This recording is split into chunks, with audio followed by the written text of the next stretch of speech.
It's beginning to look a lot like Christmas. Look at the snow outside my door. Photo, it's snowing. What do you think, bud? What do you think of the snow?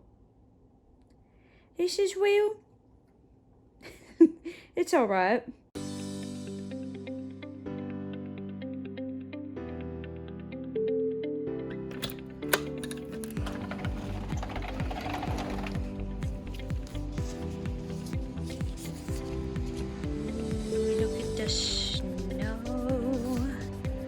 Look at the snow. This will look really pretty with my lights on tonight. Aww.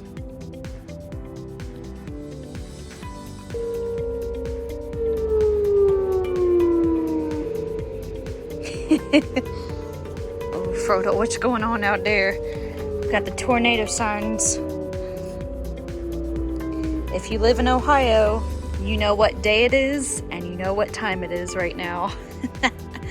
Happy noon on a Wednesday.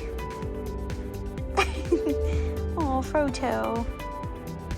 He says it's a little cold out here, Mom. Let's go back inside. Yeah, it's a little chilly, isn't it? Back to the warmth. Hey, Frodo, did you see what your Trevor did here? He hung one of your ornaments. Oh, the sirens are back. He hung one of your toys on the tree. Oops, Frodo, he hung one of your toys on the tree. Oh, are you punching my phone? Oh, you better get your toy. Frodo. Oh, you gonna get your bone? Do we have tornadoes in December? I don't even know. Do we have tornadoes in December? Well, I guess better safe than sorry, right, Frodo? Better safe than sorry. But you better see what's going on over here. I think he hung one of your toys on the tree. He hung your sugar plum fairy. Sugar plum fairy? Oh, Frodo.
Look how pretty the lights look out here with the snow.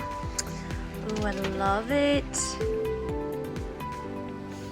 Frodo loves it. Frodo. Oh. Hey. Frodo. You need to calm down. You need to calm down.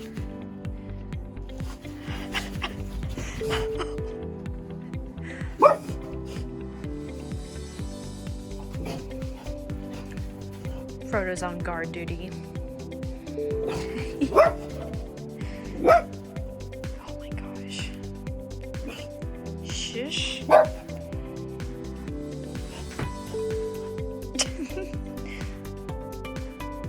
Anyways, it looks very pretty out here.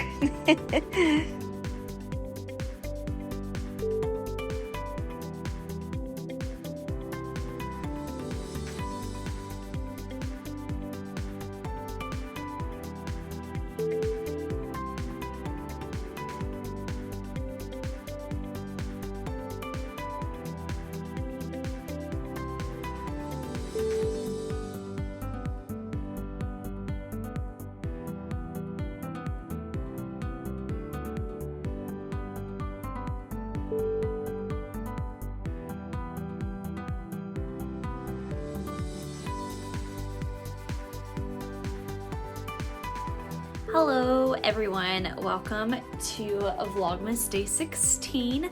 I can't believe that there's 9 days left until Christmas. Good news is I finished most of my Christmas shopping today. I just have I don't know, maybe 3 or 4 more things to get. So I feel really good about that. I spent a lot of money today knocking out Christmas shopping, but at least it's like 95% done. So I feel good about that. Because that was a big stress that slapped me in the face this past weekend when I realized, oh my gosh, Christmas is next week, and I only had like a few presents. So, but anyways, I hope that you guys are having a great day, whatever day you're watching this on. Thank you so much for tuning into this vlog. I'm having a little bit of a burnout, guys.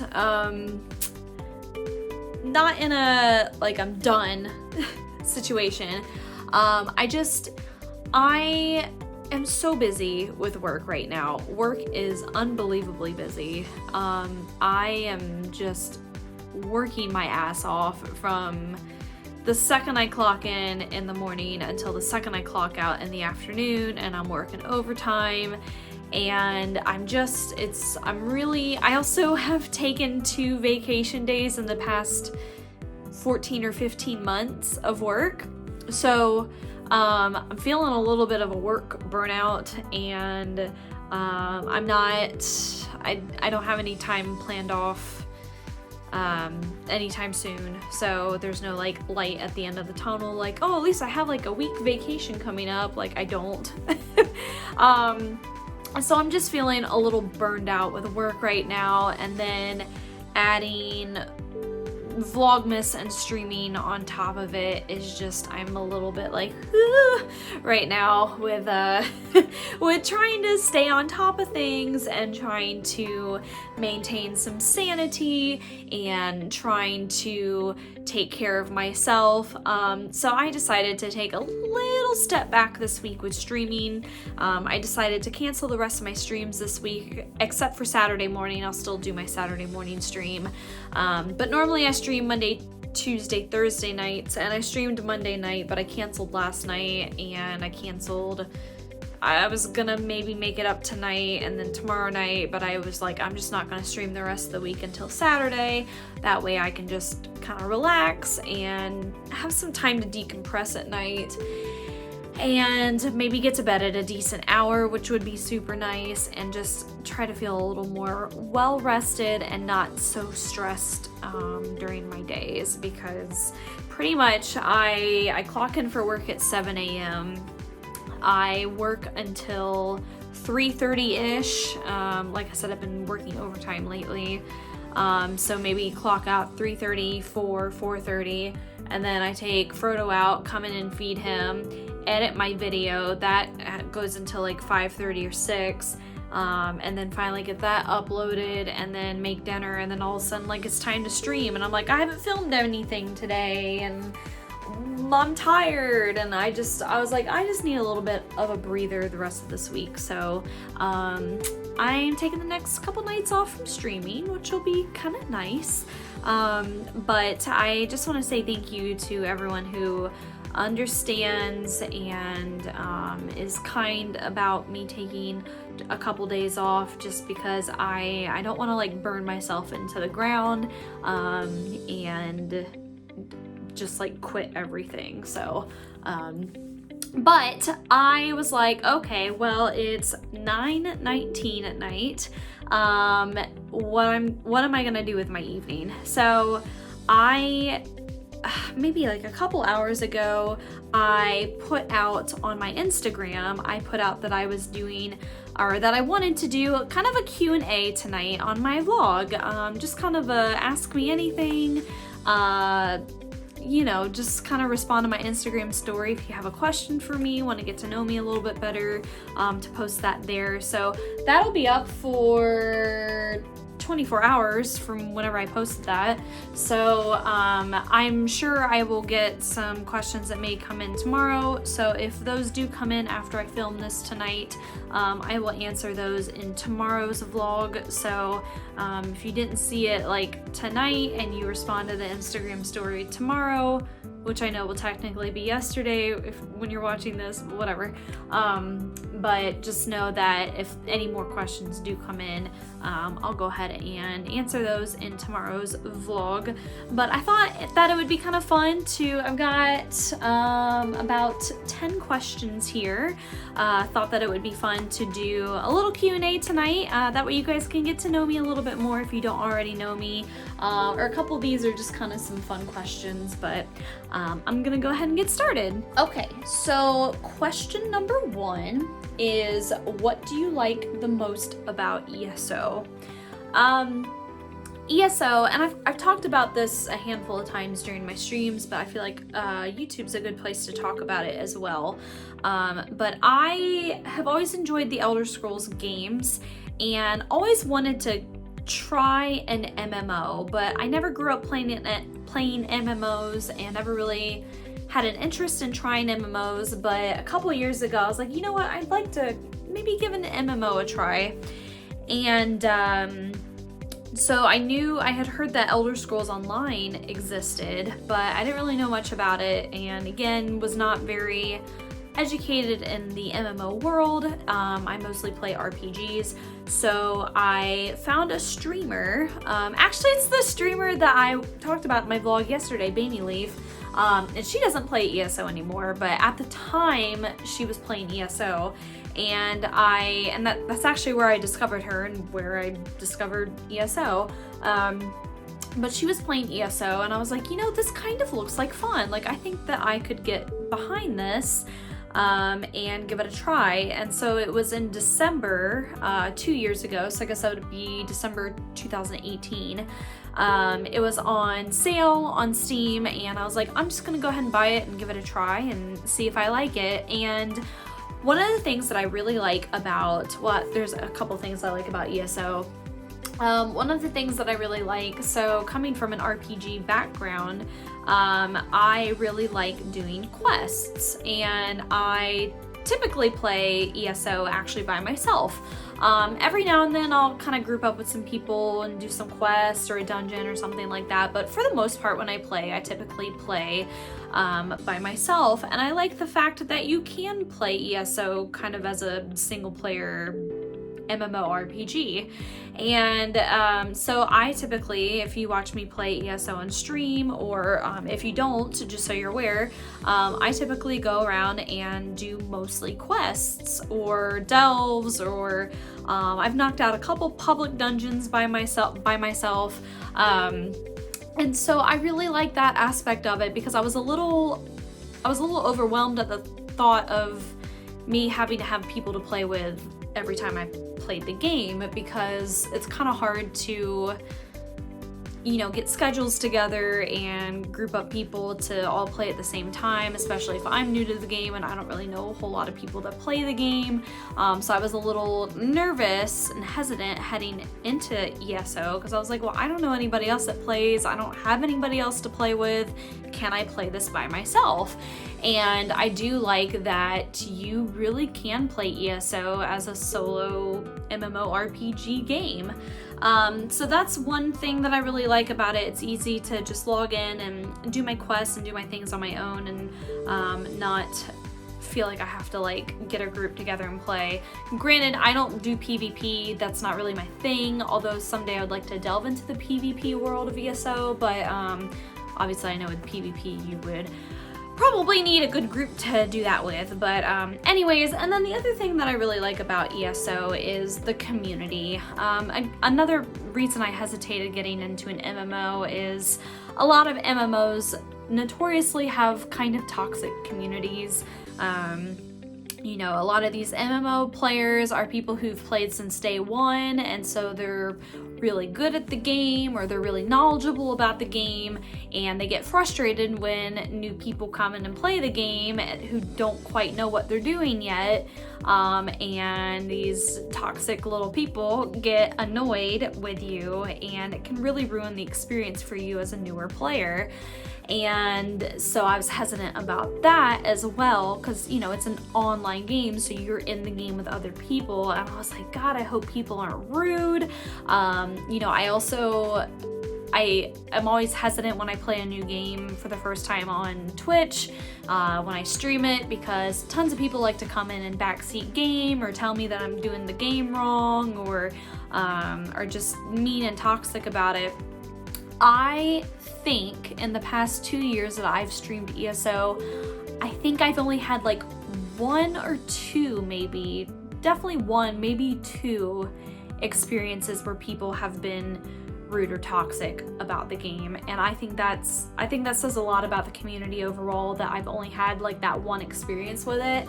I have found the ESO community to be so nice, so welcoming, so kind, so genuinely helpful, not in a backseaty, toxic, in your face, rude way. Like, people come into the stream, they're interested in you and why you're playing the game, and they're there to help if you ask. So and they're like I said, they're genuinely helpful and not like in your face, like do this, because that crap annoys me so much. So I've found the ESO community so welcoming and helpful and supportive, and I've grown a lot as a content creator on Twitch because of ESO. So those are 2 of the bigger reasons why I really enjoy ESO, if that makes any sense. Question 2, what is your dream job?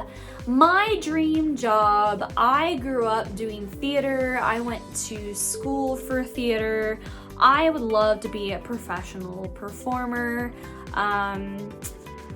I will say, in this day and age in 2020 with COVID going on, I'm glad that I'm not, because I would be unemployed.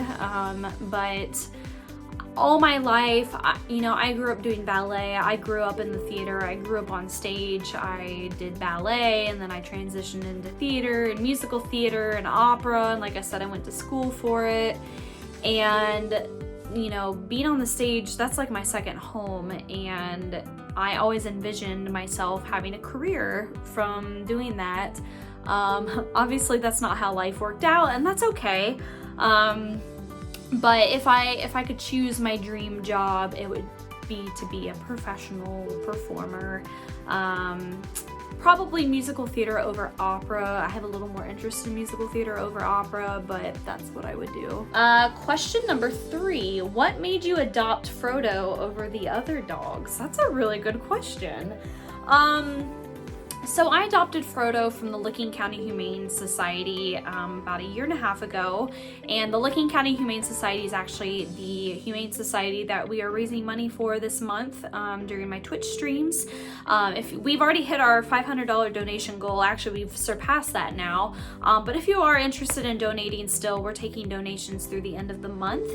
So I will leave a donation link in the description box below if you are interested in donating, or you can come and check out my streams on Twitch when I am live, and you can donate that way as well. But anyways, I rescued Frodo from there about 1.5 years ago, and what led me to him is I had always wanted a pug. I've always loved pugs. I've always wanted to have one.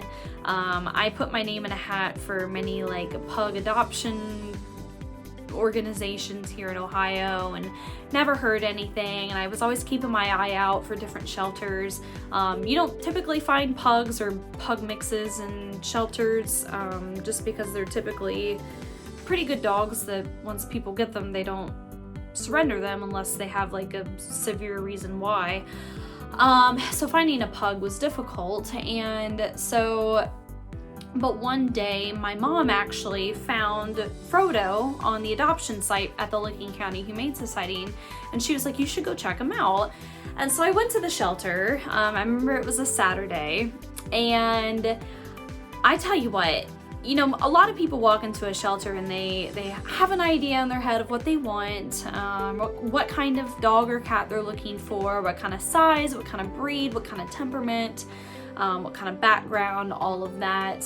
Some people don't, but most people that go in kind of have an idea of what they would like. And I tell you what, it is difficult walking into a shelter and, you know, you're going in with the intention to look at one dog, but then you walk in and you see 30 dogs and you're just like, oh my gosh. I remember there was a bulldog there, and he had been there for a year, I think they said, year and a half. Nobody wanted to adopt him. He was an older dog. He maybe only had a couple years left in his life. I wonder if he's even around still, honestly. But he had a lot of health issues, breathing issues, walking issues, but he was so sweet. Oh, he was so sweet, and my heart just broke looking at him in there. And I do remember after I adopted Frodo, I did see on their website that bulldog did get adopted like a week or two later, so which made me very happy. But anyways, so I walked into the shelter with the intention to see and look at and get to meet Frodo. And a couple things drew me to him. One, I typically, you know, most people are drawn to like the happy dogs in there, the well-behaved dogs. For me, I saw Frodo in there and I could tell that he was very, very, very stressed in that shelter.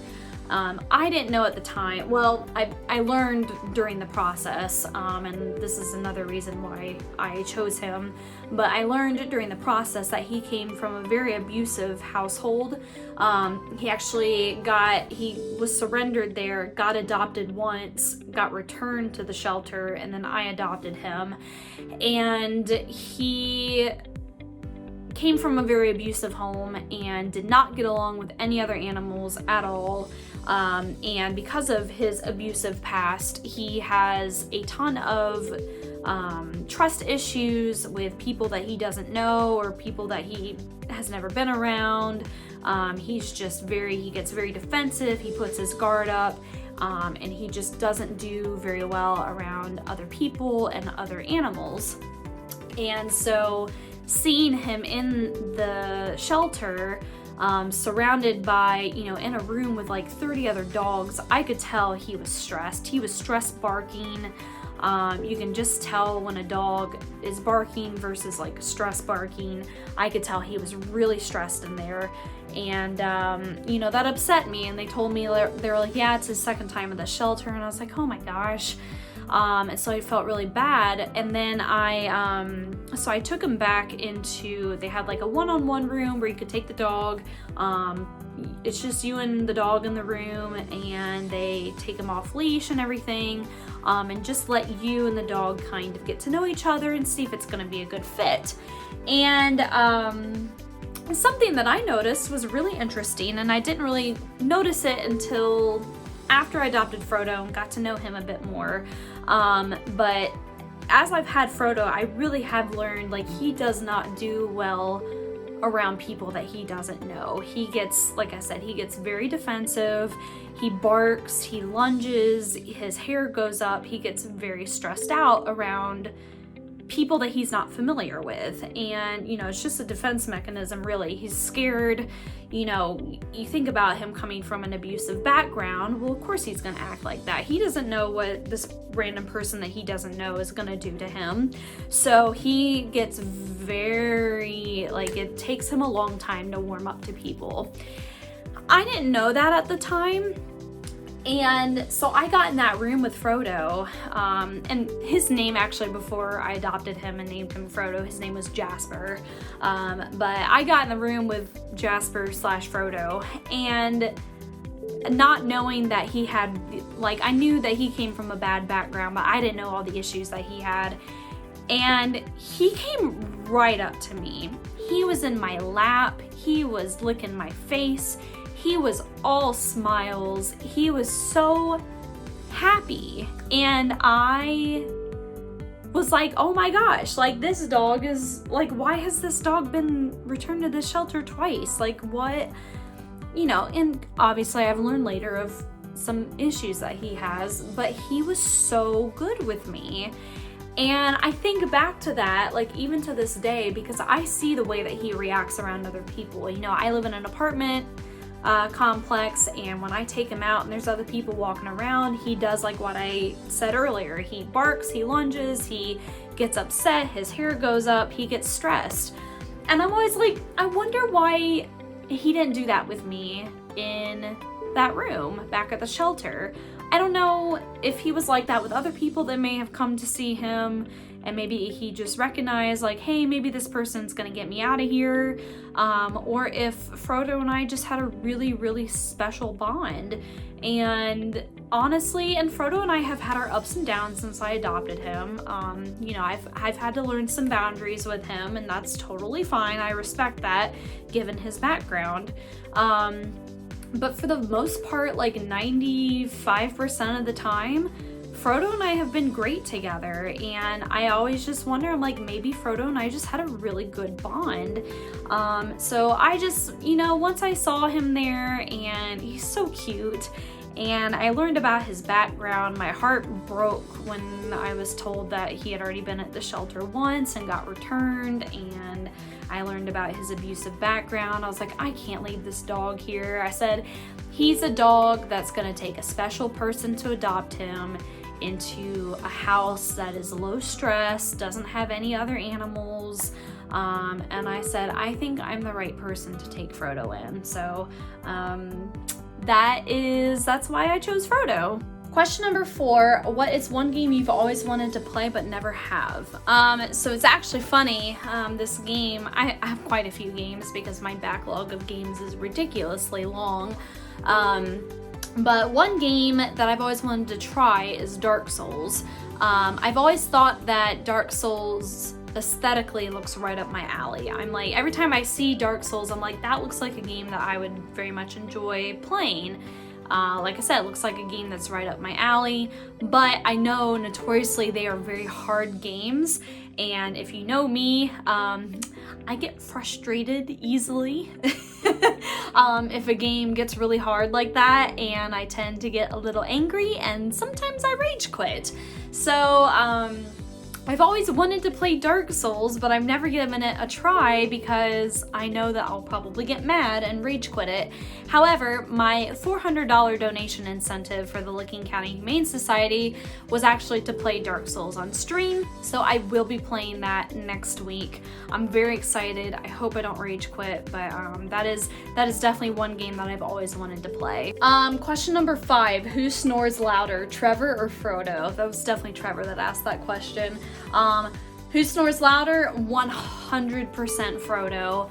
Frodo, if he gets in a certain position in his bed, it makes him snore. It's like, you know, like with humans, you know, if you lay a certain way, like some people, if they lay on their backs, they snore.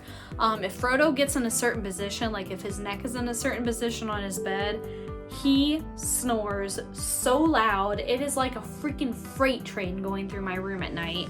And there's been many nights where I've had to wake up and try to get him to like move or something in his bed so that way he'll stop snoring. He did it when I was at my parents' last time for Thanksgiving, and I literally had to get up in the middle of the night and like get him out of his bed to make him move. Like, it was so bad. So definitely Frodo is the answer to that one. Number 6, do you do your own video editing, and on what program? Yes, I do edit my own videos. I am in no way, shape, or form a pro at editing. I do use Adobe Premiere Pro. I've been kind of learning as I go with it, because the last time I was really active on YouTube and doing vlogs and Vlogmas and everything, I was using my old, God, now it's like 11 years old, MacBook, and I was using, what was it, Final Cut Pro, was that the program on there? And I got really good at using that program, but then I don't have my MacBook anymore, and I use Windows, so I use my PC here. And I asked around about a good editing program, and a lot of people said Premiere Pro, and so, but I also haven't filmed and edited and uploaded videos on my YouTube channel in years, so I've kind of been learning as I go during Vlogmas. So I feel like you can tell, like, if you start at the beginning with my vlogs and keep going, I feel like they're kind of getting better. But I was like, I'm gonna be a pro by the end of Vlogmas. But yes, I do edit my own videos. Number 7, what Christmas gift do you remember being the most excited about as a kid? Oh man, I'm sure it was something video game related. You know, it was always interesting. My brother is 9.5 years older than I am, and my brother's really into video games, or at least he was. I don't think he probably is as much now that he's older and has his own kids and everything, but he was really into video games, and I remember my brother always getting all the consoles for Christmas. But for me, it was like Christmas for me too, because I was like, well, if my brother's getting them, then I get them too. And I remember the year that we got the Nintendo 64. That was really cool. I know there was a lot of hype around that.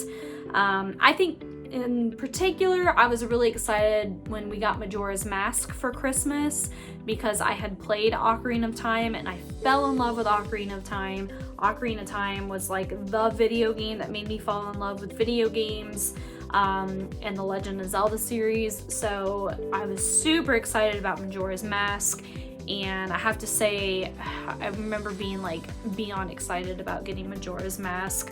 I also was super excited to get the Nintendo Wii, just because the Wii was so like, it was such like a new thing, you know, and they were so hard to get, and I remember getting that for Christmas that year, and I was so excited. I remember that Christmas. I remember we spent the whole day after we opened presents that morning. We spent the whole day playing the Wii. So I don't know. I don't know if I have like a specific like one thing that I got super excited about, but it was probably in that realm of things, and it was probably video game related. Number 8, what did you go to college for? I kind of answered this earlier, but I did go to college for musical theater and opera. I fell in love with doing theater back when I was younger, when I did ballet, because I always loved doing ballet, but I eventually got to a point where I was like, I think I enjoy performing more than like the actual ballet classes and everything. And so I kind of transitioned from doing ballet to doing theater, and then I got into singing, so then I got into doing like musical theater, and then I got into doing opera and everything, and so I went off to college and spent 4 years there getting a degree in musical theater and opera. I unfortunately don't use my degree. I'm very glad that I have a degree, but I'm not using it. You know, that's a difficult industry to get into, and like I said earlier, it's what my dream job would be, but that is what I went to college for. Number 9, what is your favorite alcoholic beverage? My 2 go-tos are wine, specifically red wine. I used to only drink white wine, and then as I've gotten older, because red wine is definitely an acquired taste, but I started drinking red wine, and like I barely ever drink white wine anymore. I love red wine. So red wine, and then Jack and Coke is another go-to of mine. But I'm always open to trying alcoholic drinks. I do miss going out to bars and stuff, and not that I like went out very often, but you know, I always enjoyed going to like the barcades and everything and trying all the like fun drinks and doing all that. But yeah, I'd say my go-to is red wine or Jack and Coke. And the last question I'm going to answer tonight, like I said, if I do get any more questions on my Instagram story, I will answer those in tomorrow's vlog. But the last question is, why did you move out to Los Angeles, and why did you move back? Oh Lord, we're gonna go on a trip here. I moved to Los Angeles because I was 24 at the time, and I had nothing holding me back, and I was like, I want to move out to Los Angeles and give a try at getting in the film industry. I had graduated from college with a degree in theater, and I really wanted to move out to Los Angeles and give it a try. And so I was 24, I packed up my car with my essentials and I drove out there. And I lived in a hotel for 3 weeks. And then I found some girl to move in with. She was in the middle of a 12-month lease. Her other roommate had just broken the lease and moved out of Los Angeles. So she needed somebody to cover the last 6 months of her lease. So I signed on, which was perfect because it gave me 6 months that I wasn't like stuck there the whole year with her or in that area. But it gave me 6 months to kind of get my feet on the ground out there. So I went from living in a hotel for 3 weeks, and then I lived with her for 6 months, and then I got my own place for a year. And then my last year and a half, I lived in a place with my friend Emily, who had moved out there, who's actually still out there. And yeah, I really enjoyed living out in Los Angeles. I really did. I wouldn't trade my experience out there for the world. It made me grow up a lot.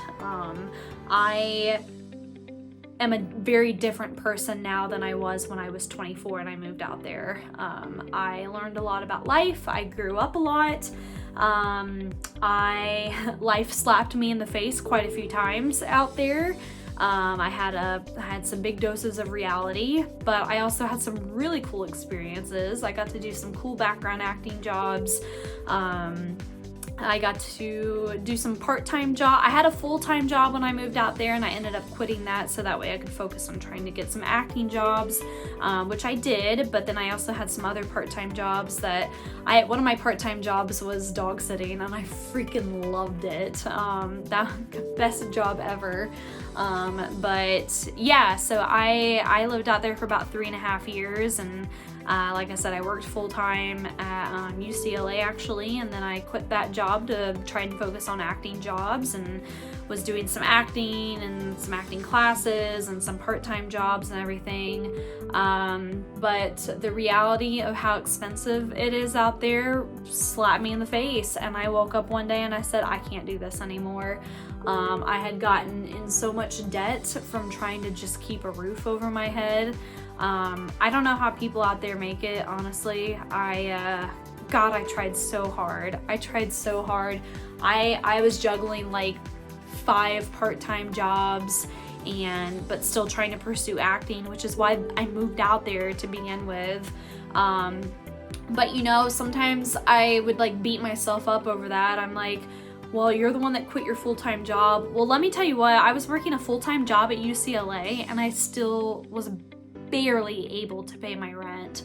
I can't tell you the number of weekends that I lived out there while I was working my full-time job at UCLA that I was like, I can't go out and do anything this weekend because I can't afford to put any more gas in my car, so I need to save my gas so that way I can drive to work this week. Like that, and I was like, and that's me working full-time, like a good job at UCLA, and I can't leave my apartment on the weekend because I can't afford to put more gas in my car. Like so, you know, I would kind of beat myself up over the fact. I'm like, well, you got yourself in this situation because you left your full-time job. But then I was like, well, I was barely able to afford living with that job too. So, you know, what was the difference? But anyways, I got myself into a bunch of debt just trying to be able to pay rent and eat and put gas in my car. And you know, I had some people that judged me. They thought that I went out there and was just like blowing money on this and that. And I'm like, oh, if only you knew that I literally had no social life.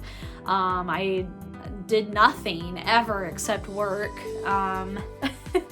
And you know, but that's the reality of living out there, is it is stupid expensive. So I pulled the plug one day. I called my parents crying. I said, I'm in so much debt, I don't know what to do. And they said, all right, let's get you back home to Ohio. So I I broke my lease and I put all my 2 weeks in for my jobs, and I moved back to Ohio and kind of started from scratch. I lived with my parents for a year.